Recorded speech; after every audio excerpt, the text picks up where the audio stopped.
Hello students, good morning to all of you. Students, आज के इस वीडियो में हम क्लास 9th के चैप्टर मोशन या गति के जो न्यूमेरिकल प्रॉब्लम है, आंकिक प्रश्न है, उनको हल करेंगे। तो स्टूडेंट्स, आप अपनी बुक का पेज नंबर 95 निकाल लें, साथ में नोटबुक भी निकाल लें और इसका जो पहला क्वेश्चन है वहीं से हम एक क्वेश्चन सॉल्व करते हैं। इसका पहला क्वेश्चन है, एक एथलीट वृत्तीय रास्ते पर जिसका व्यास 200 मीटर है, एक चक्कर 40 सेकंड में लगाता है, तो एथलीट के द्वारा 2 मिनट 20 सेकंड में कितनी दूरी तय की जाएगी और उसका विस्थापन कितना होगा। तो इस क्वेश्चन में हम देखते हैं हमें क्या दिया है। सबसे पहले हम देखते हैं जो एथलीट है, एथलीट वृत्ताकार मार्ग पर गति कर रहा है और इस वृत्ताकार मार्ग की जो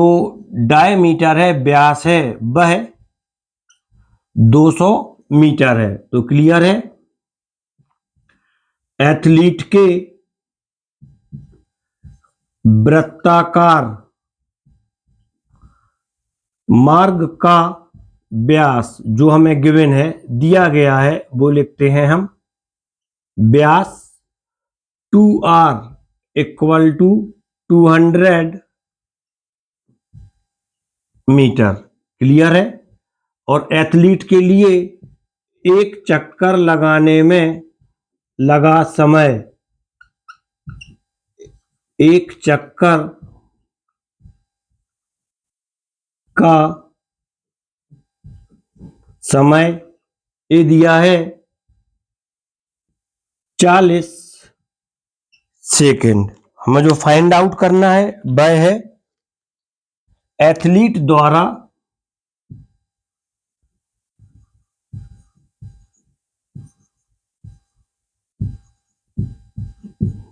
दो मिनट 20 सेकंड में तय दूरी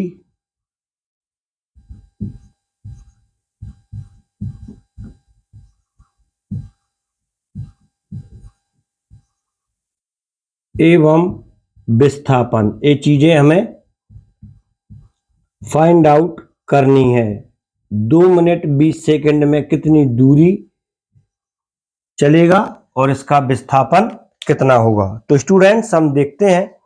सबसे पहले इस वृत्ताकार मार्ग का हमें व्यास दिया है और हमें त्रिज्या निकालना है। तो क्लियर है, वृत्ताकार मार्ग की जो त्रिज्या होगी वह व्यास की आधी होती है। त्रिज्या इक्वल टू व्यास बटे 2 डिवाइड बाई 2।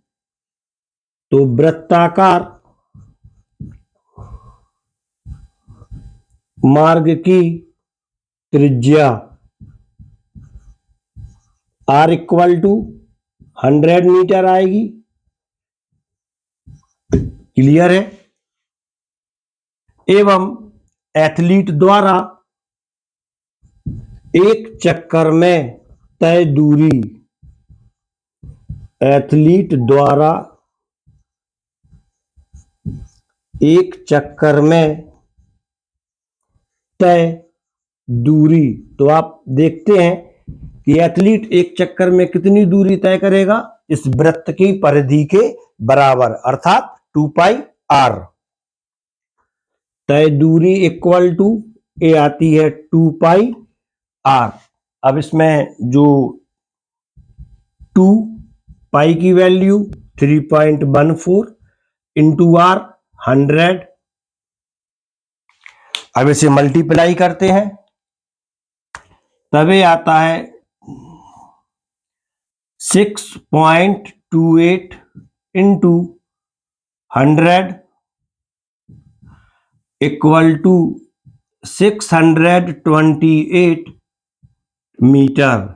एथलीट द्वारा एक चक्कर में 628 मीटर की दूरी तय की जाती है और एथलीट को 628 मीटर की दूरी तय करने में 40 सेकंड लगते हैं। क्लियर है। तब एथलीट की चाल क्या होगी, तब चाल बराबर कैसे फाइंड आउट करते हैं, स्पीड कैसे निकालते हैं, दूरी बटे समय से। तो अब हम एथलीट की चाल निकालते हैं।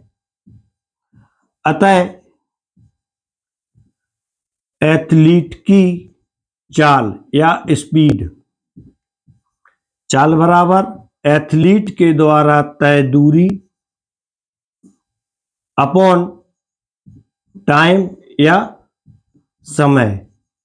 एथलीट ने कितनी दूरी तय की थी ये आपको पता ही है, 628 मीटर।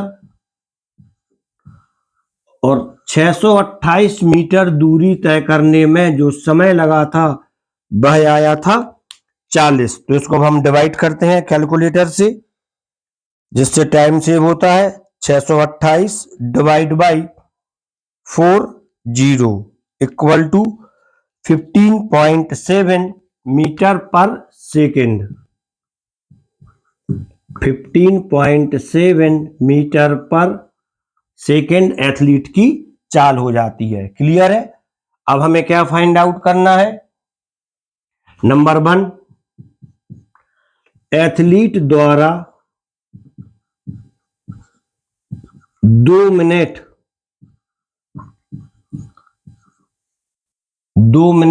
20 सेकेंड में तय दूरी। तो जो मिनट है इन्हें भी हम सेकेंड में बदल लेते हैं। तो ये आते हैं 120 सेकेंड, क्योंकि 1 मिनट में 60 सेकेंड होते हैं, प्लस 20 इक्वल टू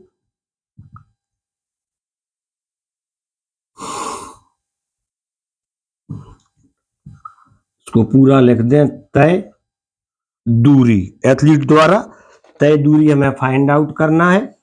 इसकी चाल हमें पता ही है और कितने समय में निकालना है। ये समय अपना आया था 120 प्लस 20 इक्वल टू 140 सेकेंड। तो हमें यहाँ पर एथलीट की चाल पता है और समय पता है, तब एथलीट के द्वारा तय दूरी कैसे आएगी? इसके लिए हम फार्मूला लगाते हैं, दूरी बराबर चाल गुणित समय। क्लियर है? तो जो चाल है वह आती है 15.7, समय आता है 140। इसको आप मल्टीप्लाई कर दें, 15.7 गुणित 140 equal to 2198 equal to 2198 metre. Athlete 2 minute और 20 सेकंड में 2198 मीटर की डिस्टेंस तय करता है। इसके बाद जो दूसरा पॉइंट है इसका, वह हमें फाइंड आउट करना है एथलीट का विस्थापन। एथलीट का विस्थापन। तो जब हम विस्थापन फाइंड आउट करते हैं तो देखते हैं कि इतनी दूरी अर्थात 2198 मीटर दूरी में एथलीट कितने चक्कर लगाएगा, तभी हमें इसका विस्थापन पता चलेगा, ज्ञात होगा। एथलीट का विस्थापन बराबर चक्करों की संख्या निकालते हैं। एथलीट द्वारा लगाए गए चक्करों की संख्या, और चक्करों की संख्या कैसे निकलेगी? एथलीट द्वारा तय दूरी अपॉन एक चक्कर की दूरी।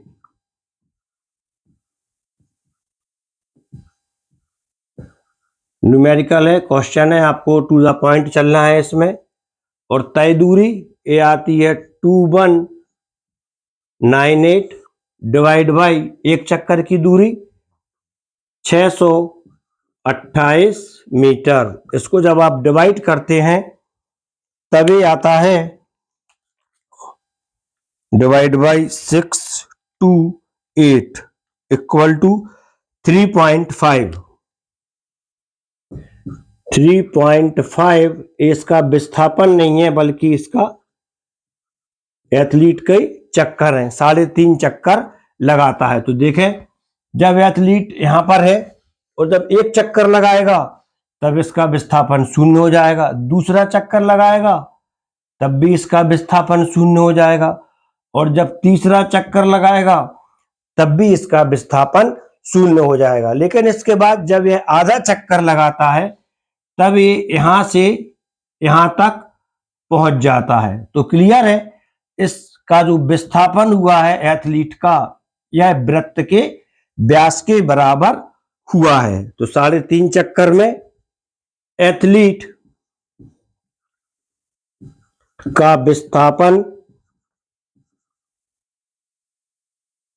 किसके बराबर होगा? व्यास के बराबर। एथलीट का जो विस्थापन होगा वह किसके इक्वल रहेगा? इक्वल टू वृत्त का व्यास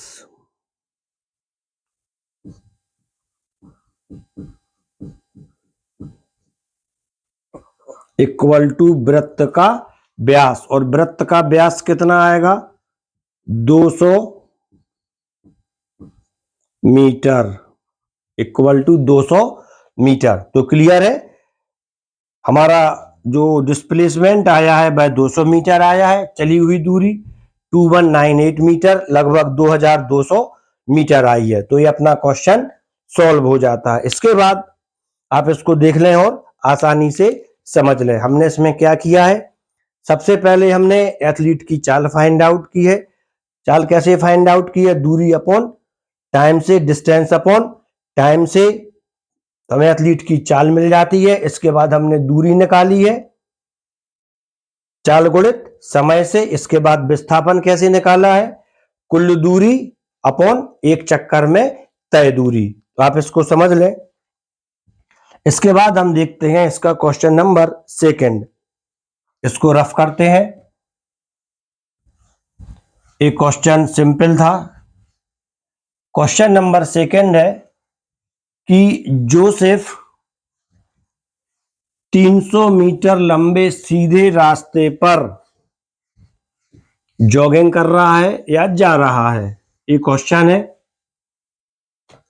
जोसेफ 300 मीटर सीधे रास्ते पर जॉगिंग करता हुआ 2 मिनट 50 सेकंड में एक सिरे ए से दूसरे सिरे बी तक पहुंचता है और घूमकर 1 मिनट में 100 मीटर पीछे बिंदु सी तक पहुंचता है। जोसेफ की औसत चाल और औसत वेग क्या होंगे? तो ये क्वेश्चन अभी पूरा नहीं हुआ है, आपको इसके आगे भी पढ़ना है। इसमें क्वेश्चन दिया है, 2 कंडीशन है। पहला, इसका औसत वेग और औसत चाल जो हमें फाइंड आउट करनी है वह है सिरे ए से बी तक, और दूसरी बार में जो हमें फाइंड आउट करनी है सिरे ए से सी तक। तो पहले हम इसका डायग्राम बनाते हैं। एक सीधे रास्ते की लंबाई ए और बी, इस सीधे रास्ते की जो लंबाई है ए और बी के बीच की जो दूरी है वह है 300 मीटर। पूरी डिस्टेंस 300 मीटर है। सवाल में जैसा दिया है, क्वेश्चन में जैसा दिया है, 2 मिनट 30 सेकंड में ए से, यहां पर लिखते हैं ए व बीच की दूरी 300 मीटर, ए से बी के बीच की दूरी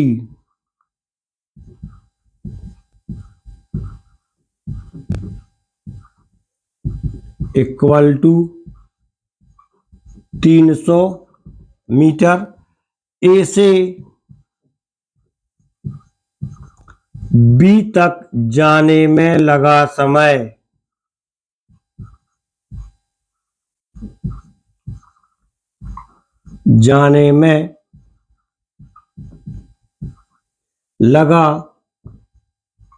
समय जोसेफ के लिए ए दिया है 2 मिनट 30 सेकेंड, इक्वल टू जिसे हम लिख सकते हैं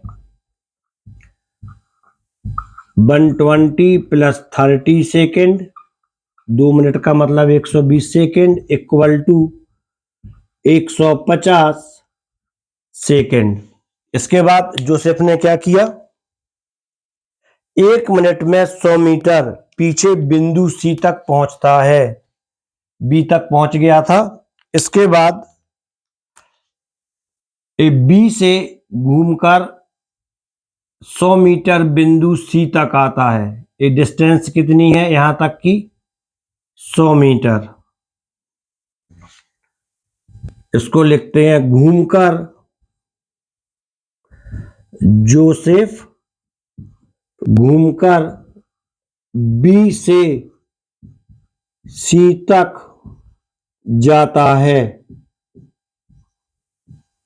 बी व सी के बीच की दूरी कितनी दी गई है, 100 मीटर।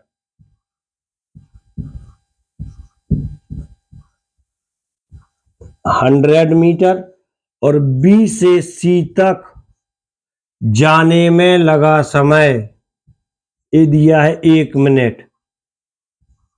जाने में लगा समय इक्वल टू 1 मिनट।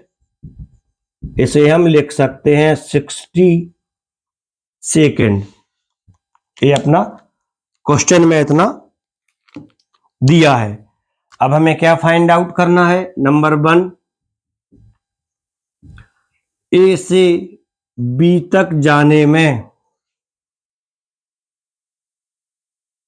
जोसेफ की औसत चाल व औसत वेग। ए से बी तक जाने में जोसेफ की औसत चाल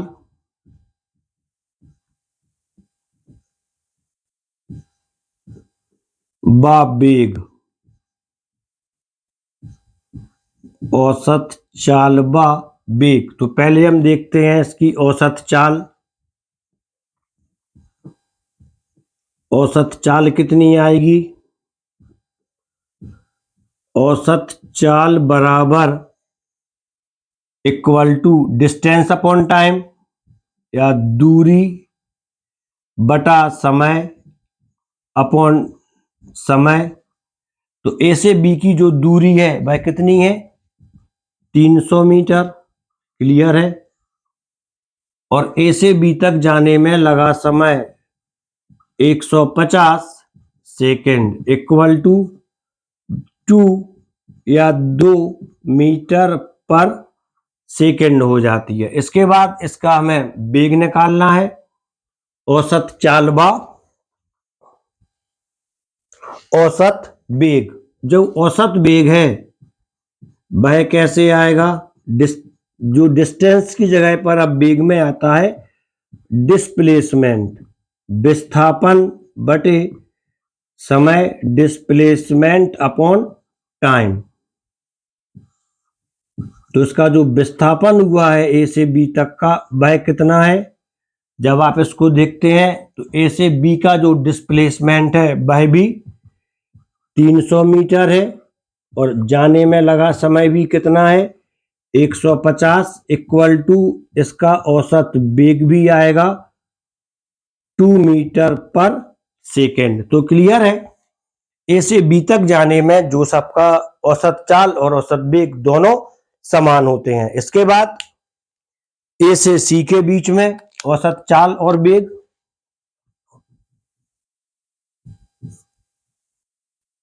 ए से सी के बीच औसत चाल व औसत वेग। तो अब इसकी पहले औसत चाल निकालते हैं। जो औसत चाल होती है, स्पीड होती है, फार्मूला आपको पता ही है, दूरी बटे समय, डिस्टेंस अपॉन टाइम। और ए से सी तक आने में जोसेफ कितनी दूरी तय करता है ये आपको पता ही है। बी तक जाने में जाता है 300 मीटर और घूमकर बी से सी तक आने में 100 मीटर जाता है। तो कुल दूरी कितनी तय करता है, 400 मीटर। और बी से सी तक आने में इसे कितना समय लगा था ये भी आपको पता है। 300 मीटर जाने में कितना समय लगा था इसको, 150 सेकेंड। ए से बी तक जाने में लगा 150 और बी से सी तक आने में लगा था 1 मिनट इक्वल टू 60 सेकेंड। यहां से बी तक जाने में लगा 150 सेकेंड और बी से सी तक आने में लगा 100 मीटर आने में लगा इसको 60 सेकेंड। तो क्लियर है, कुल समय इसका दोनों को जोड़ देंगे, ऐड कर देंगे, इक्वल टू हो जाता है 210 सेकेंड। तो इसकी जो औसत चाल आएगी, कुल दूरी 400 अपॉन 210 इक्वल टू 40/20 आती है। अब इसको डिवाइड करते हैं, 20 नहीं 21,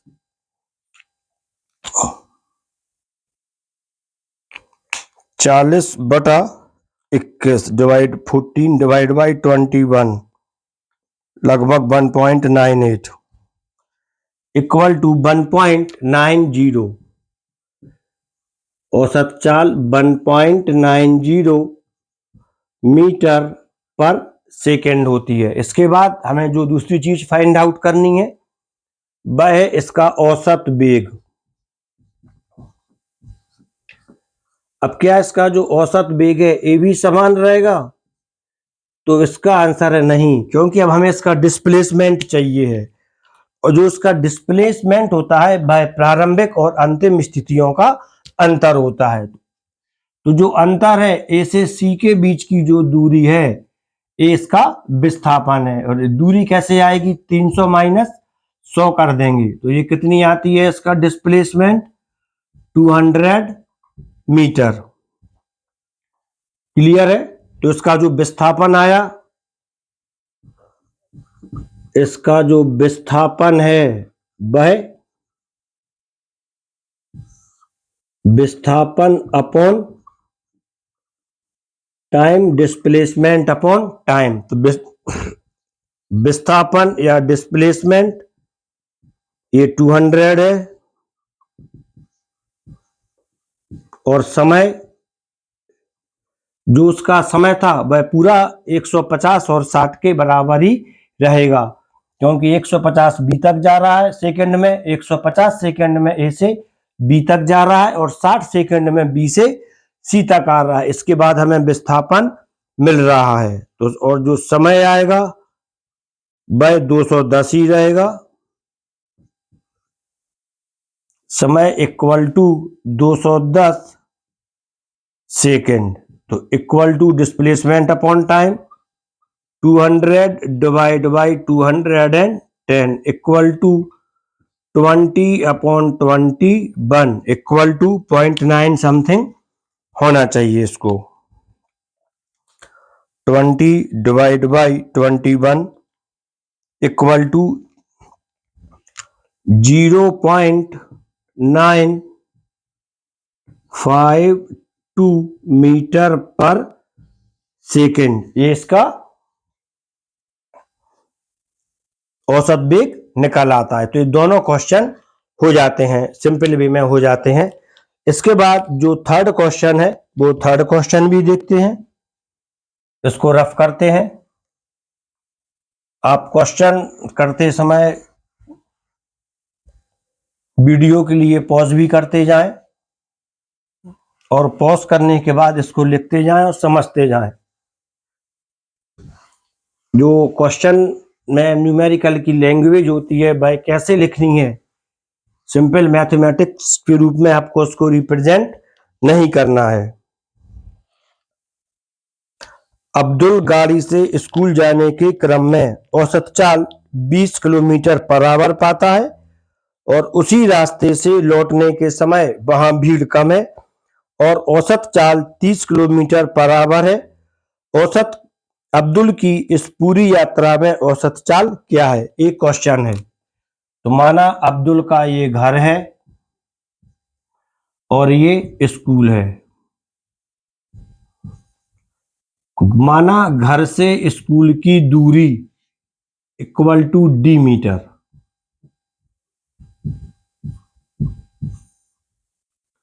घर से स्कूल की दूरी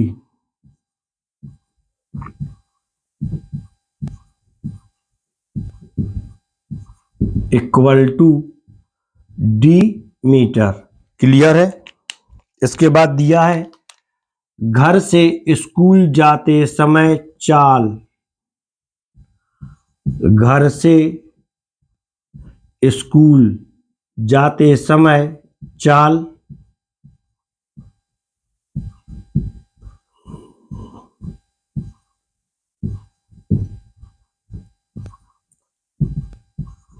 ट्वेंटी किलोमीटर पर आवर,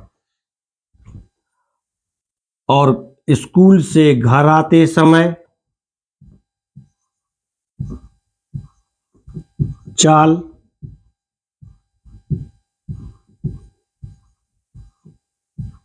एक क्वेश्चन में दिया ही है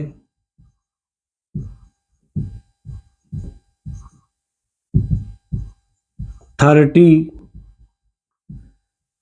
किलोमीटर पर आवर। क्लियर है।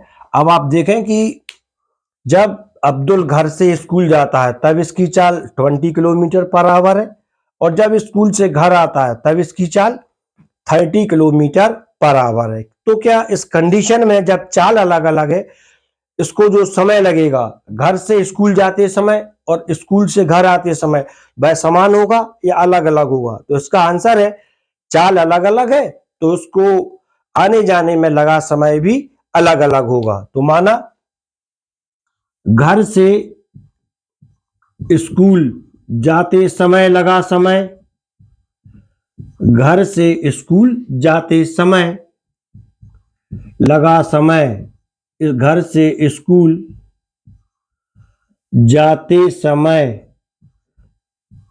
अब्दुल ने कितना समय लिया? जाते समय लगा समय इक्वल टू ए मान लिया T1, और स्कूल से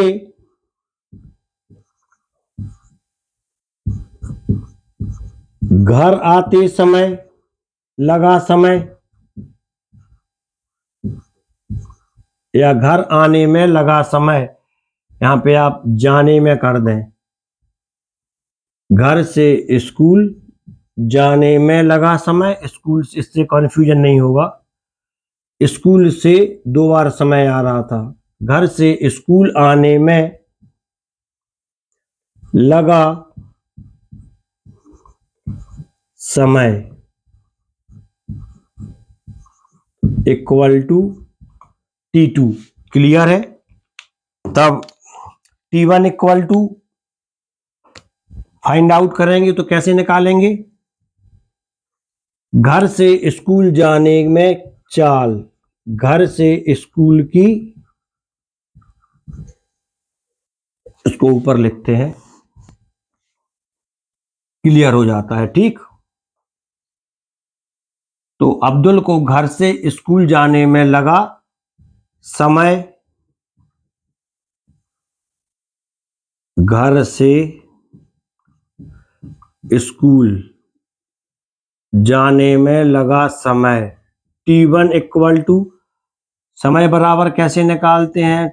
समय time equal to distance upon speed, दूरी, समय बराबर दूरी बटे चाल।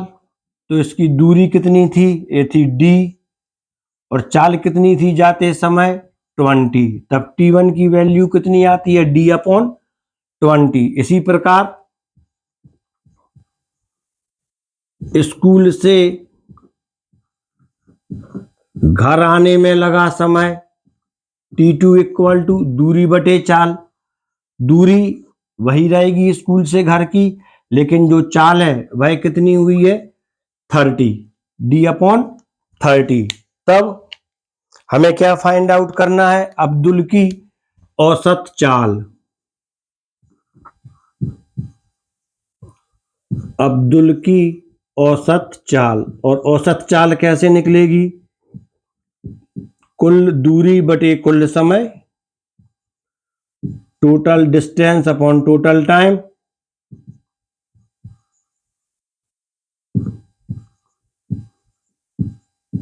कुल दूरी बटे कुल समय आने जाने में लगा समय,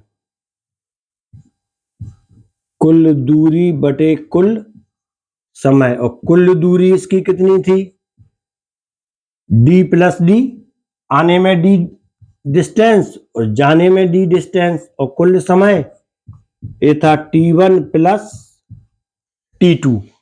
क्लियर है। अब इसको आगे देखते हैं। d plus D equal to हो जाता है 2d upon t1 plus t2। t1 समीकरण 1, समीकरण 2, समीकरण 3, t1 t2 के मान समीकरण 1 व 2 से रखने पर, या पहले t1 प्लस t2 की वैल्यू फाइंड आउट कर लें। t1 प्लस t2, t1 की value d upon 20 plus t2 इसकी वैल्यू d अपॉन 30, एलसीएम 60 आएगा, ऊपर आएगा 3d प्लस 2d, 20 60 में भाग दोगे आएगा 3 को मल्टीप्लाई करोगे d से तो आएगा 3d, 30 इसको डिवाइड करो 30 इससे डिवाइड 30 का भाग देना है 60 में तो आता है 2 को गुणा करना है d से 2d, ये आपका जो इक्वल आ जाएगा 5d upon 60, t1 plus t2 का मान। अब इसको यहां पे रख दें, तभी आता है 2d अपॉन 5d अपॉन 60, तीसरी संख्या ऊपर जाती है 2d upon 5d into 60, d और d कैंसिल हो जाता है, ये आता है 120 अपॉन 5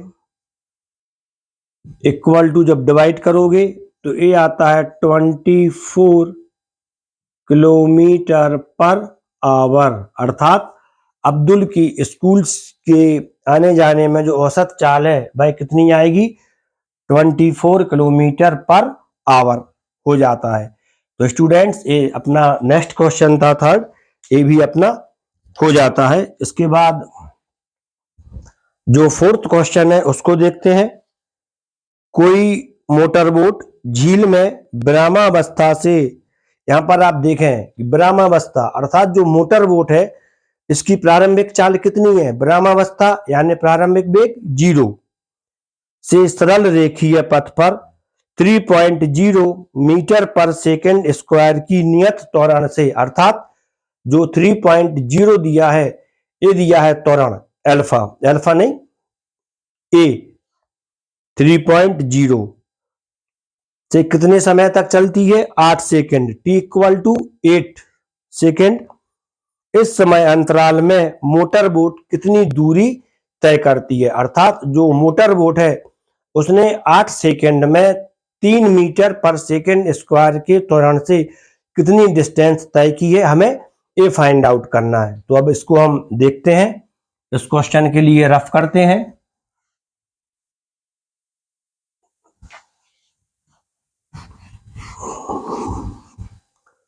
एक क्वेश्चन पूरा रफ हो गया।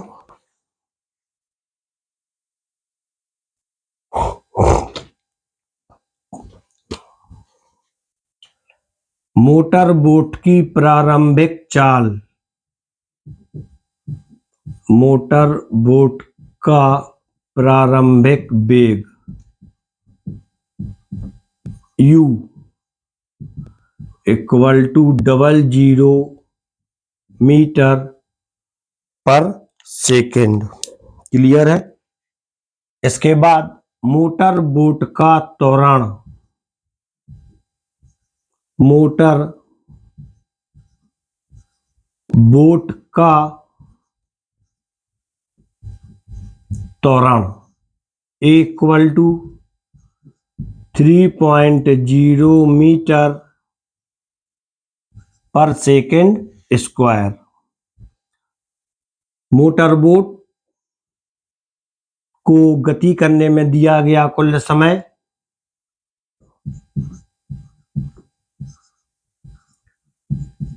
t, मोटर बोट की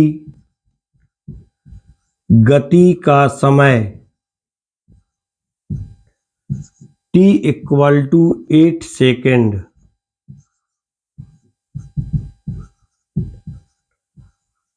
हमें फाइंड आउट क्या करना है, इस समय में मोटर बोट द्वारा तय दूरी, मोटर बोट द्वारा तय दूरी s, ये हमें फाइंड आउट करना है। तो आप देखें इसमें हमें क्या मोटर बोट का फाइनल वेग या अंतिम वेग दिया है, अंतिम वेग नहीं दिया है, हमें सिर्फ क्या दिया, मोटर बोट का प्रारंभिक वेग दिया है और त्वरण दिया है। एस हमें फाइंड आउट ही करना है। तो क्लियर है, इस कंडीशन में हम एस फाइंड आउट करने के लिए जो गति का सेकेंड इक्वेशन होता है, द्वितीय समीकरण होता है, उसका यूज करेंगे। गति का जो थर्ड इक्वेशन है उसका यूज नहीं करेंगे क्योंकि उसमें हमें टी नहीं मिलता है। उसको देखते हैं, मोटर बोट द्वारा तय दूरी, तो गति के द्वितीय समीकरण से s equal to u t plus half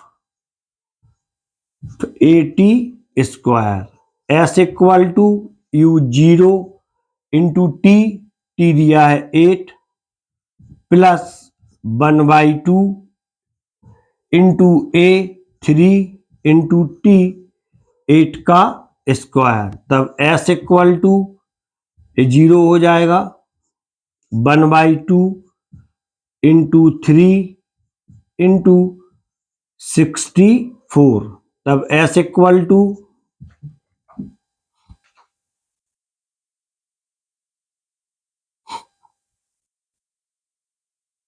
2 है, इसको डिवाइड कर दें 32 बार, ये डिवाइड हो जाता है।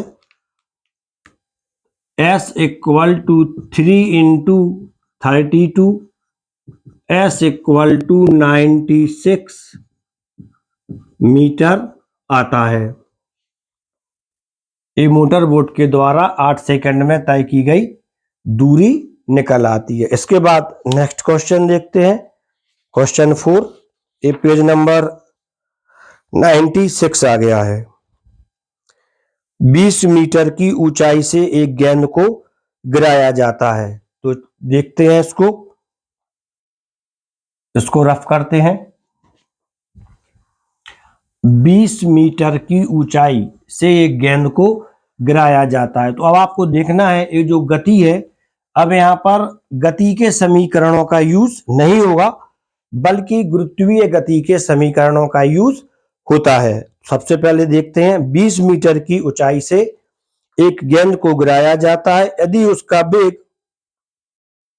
10 मीटर पर सेकेंड स्क्वायर के एक समान त्वरण की दर से बढ़ता है तो वह किस वेग से धरातल से टकराएगी और कितने समय बाद टकराएगी। सबसे पहले देखते हैं, धरातल से गेंद की,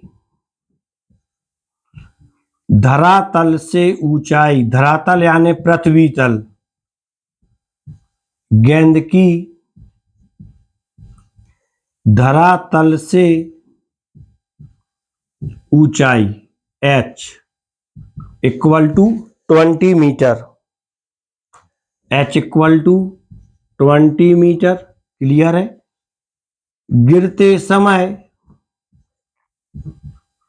गेंद का त्वरण, ये जो गेंद का त्वरण है अभी ये नहीं रहेगा क्योंकि जो गेंद है वह गुरुत्वीय बल के अंतर्गत गति कर रही है, तो इसका ये त्वरण कौन सा रहेगा, गुरुत्वीय त्वरण रहेगा। इसकी वैल्यू, इसको लिखते हैं g, g equal to 10 metre per second square. Clear हो जाता है। तो यह किस वेग से धरातल से टकराएगी, किस वेग यानी गेंद का अंतिम वेग हमें फाइंड आउट करना है। गेंद का अंतिम वेग v equal to find out करना है और गेंद को टकराने में लगा समय ए फाइंड आउट करना है। गेंद को धरातल से टकराने में लगा समय ए मान लिया t।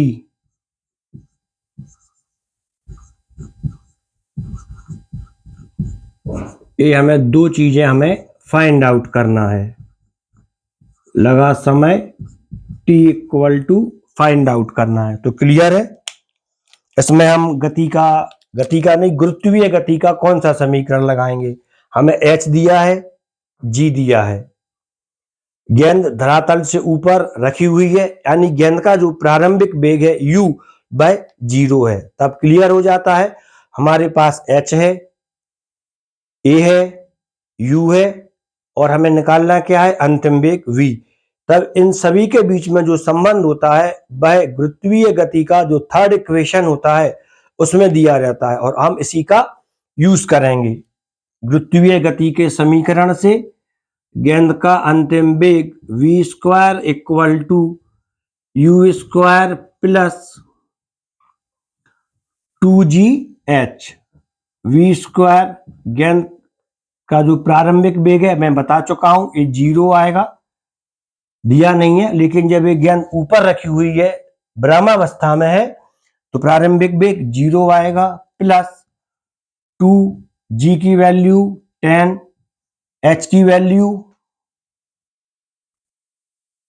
h की वैल्यू है 20 equal to 20 into 20 v square equal to, तो क्लियर है, v equal to 20 metre per second आएगा। इसको 20 इंटू 20 400 आएगा और जब 400 का स्क्वायर रूट लेंगे, वर्गमूल लेंगे, तो ये 20 आ जाता है। अब हमें क्या फाइंड आउट करना है, एक गेंद का अंतिम वेग था। अब गेंद को टकराने में लगा समय, ये सेकंड है, ये पहला था गेंद का अंतिम वेग, सेकंड है गेंद को टकराने में लगा समय। अब हमें t निकालना है, तो t कैसे आएगा, ये गुरुत्वीय गति के फर्स्ट इक्वेशन से आता है, v equal to u plus gt से। ये आएगा v minus u upon g equal to t। अब इसकी वैल्यू पुटअप करते हैं। v की वैल्यू 20 है, u 0 है, g की वैल्यू 10 है इक्वल टू t। तब ये आता है 20 अपॉन 10 इक्वल टू t। तो t इक्वल टू 2.0 सेकेंड। गेंद धरातल से 2 सेकेंड के बाद टकराएगी। ये अपना क्वेश्चन सॉल्व हो जाता है। तो आपको जो रेखीय गति के समीकरण और गुरुत्वीय गति के समीकरण, इनमें क्या डिफरेंस होता है, आप इसके लिए पहले वाले वीडियो देखेंगे तो आपको पता चल जाएगा कि इनमें क्या डिफरेंस है, क्या समानता है, कब जी पॉजिटिव आएगा, कब जी नेगेटिव आएगा। ये सारे कॉन्सेप्ट आपके क्लियर हो जाते हैं। इसके बाद ये था आपका पेज नंबर 96, क्वेश्चन नंबर 7। इसके बाद है इसका पेज नंबर 96 और क्वेश्चन नंबर है 10। अब इसको सॉल्व करते हैं। क्वेश्चन नंबर 10, जो क्वेश्चन नंबर 10 है आपको देखने में लगेगा कि गुरुत्वाकर्षण का है, लेकिन ये ग्रेविटेशनल का नहीं है, ग्रेविटेशन का नहीं है, गुरुत्वाकर्षण का नहीं है, बल्कि ये सिंपल मोशन का क्वेश्चन है। इस क्वेश्चन को देखते हैं। एक कृत्रिम उपग्रह 42,250 किलोमीटर त्रिज्या की वृत्ताकार मार्ग में घूम रहा है। यदि वह 24 घंटे में पृथ्वी की परिक्रमा करता है तो उसकी चाल का परिकलन कीजिए। इसको देखते हैं। सबसे पहले ए उपग्रह की कक्षा, ए हो गया उपग्रह, सैटेलाइट, ए पृथ्वी का केंद्र, और इसकी जो दूरी है उपग्रह की पृथ्वी के केंद्र से, ये दूरी है 42,250 किलोमीटर। अर्थात उपग्रह की कक्षा या उपग्रह की कक्षा जिसमें ऑर्बिट, यहां पे आप क्लास मत समझ लें, कक्षा या ऑर्बिट की त्रिज्या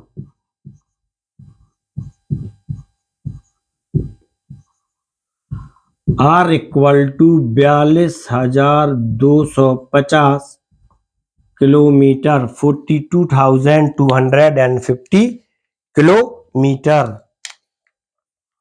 उपग्रह को एक चक्कर लगाने में लगा समय, उपग्रह को, ये सारी चीजें आपको इसी प्रकार से लिखना है, ये नहीं कि T इक्वल टू 24 आवर, ऐसा नहीं लिखना है। उपग्रह को एक चक्कर लगाने में लगा समय का समय T इक्वल टू 24 आवर, और 24 आवर इसको हम सेकंड में कन्वर्ट करते हैं, तो कैसे करेंगे? एक दिन में कितने घंटे? 24। एक घंटे में कितने मिनट? 60, मल्टीप्लाई कर दिया। एक मिनट में कितने सेकंड? 60, मल्टीप्लाई कर दिया। जब इस सबको आप मल्टीप्लाई करते हैं तो ये आता है 86,400 सेकंड। क्लियर हो जाता है यहां तक। और अब इसमें क्या फाइंड आउट करना है हमें? उपग्रह की कक्षीय चाल फाइंड आउट करना है। उपग्रह की कक्षीय चाल या कक्षा की चाल, तो चाल बराबर वही फार्मूला होता है, डिस्टेंस अपॉन टाइम। कक्षीय चाल बराबर उपग्रह की कक्षा या ऑर्बिट की दूरी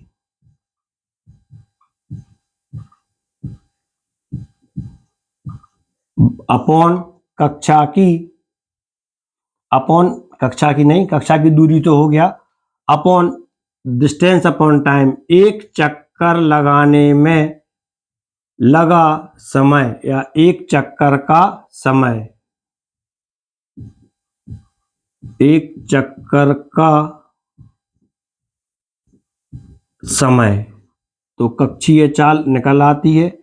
कक्षा की दूरी कितनी आएगी? वृत्त की परिधि के बराबर 2πr अपॉन कक्षा का समय ये कर दिया है t, तब ये आता है 2, थोड़ी यहां से लिख देते हैं, ये आता है 2 इंटू 3.14 इंटू 42250 अपॉन टी 86,400, इसको डिवाइड और इसको डिवाइड, इक्वल टू, इसका मतलब होता है नेक्स्ट स्टेप, ये आता है 6.28 इंटू 4225 अपॉन 8640। अब इसको हमें मल्टीप्लाई करना है और डिवाइड करना है, तो सबसे पहले हम डिवाइड कर देते हैं, मल्टीप्लाई करते हैं। 6.28 मल्टीप्लाई बाई 4225, गलत हो गया, 6.28 into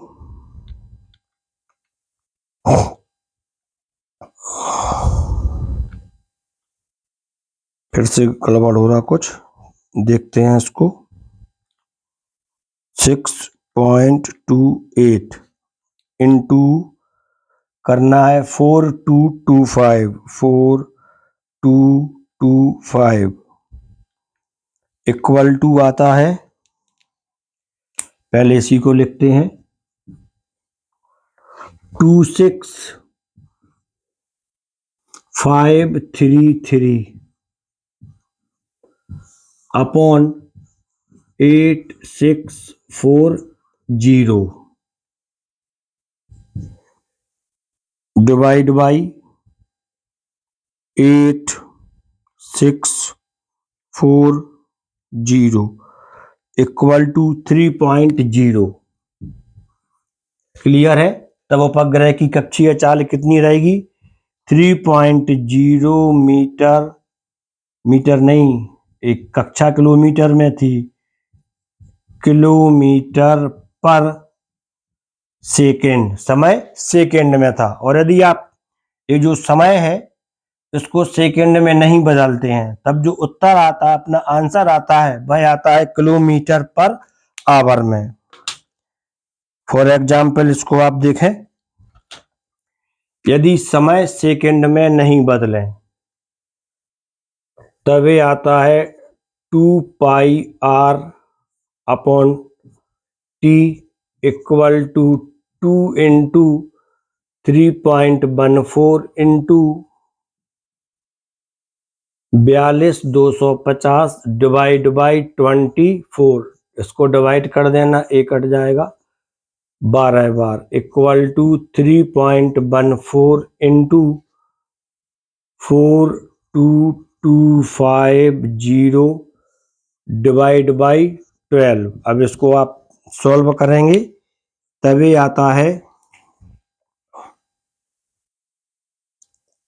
4250 divide by 12 equal to 3520.8। इसको मल्टीप्लाई कर देंगे, multiply by 3.14 equal to 11055 11055.4 kilometre per hour. 1 kilometre per second है, 1 किलोमीटर पर आवर है। तो ये आपके दोनों आंसर सही हो जाते हैं। तो स्टूडेंट्स, अभी आपने जो मोशन वाला चैप्टर था, इसके सारे न्यूमेरिकल्स जिनमें ग्राफ का यूज नहीं था उनको सॉल्व करना समझ लिया। एक क्वेश्चन इंपॉर्टेंट है और इसका जो नेक्स्ट वीडियो रहेगा उसमें हम ग्राफ की सहायता से गति के समीकरणों का निगमन कैसे करते हैं इसकी स्टडी करेंगे। तो स्टूडेंट्स, ये आपकी समझ में आ गया है सवालों को, क्वेश्चंस को कैसे लिखना है। सबसे पहले गिवन के बाद फार्मूला के बाद कैलकुलेशन और कैलकुलेशन के बाद आंसर। तो आप इस वीडियो के लिए लाइक कर दें और चैनल के लिए सब्सक्राइब जरूर कर लें, जिससे कि आपको साइंस वगैरह के जो भी कॉन्सेप्ट हैं वह लगातार मिलते जाएं और आपकी ग्रिप बनती जाए, सब्जेक्ट पर आपका कमांड होता जाए। Thank you.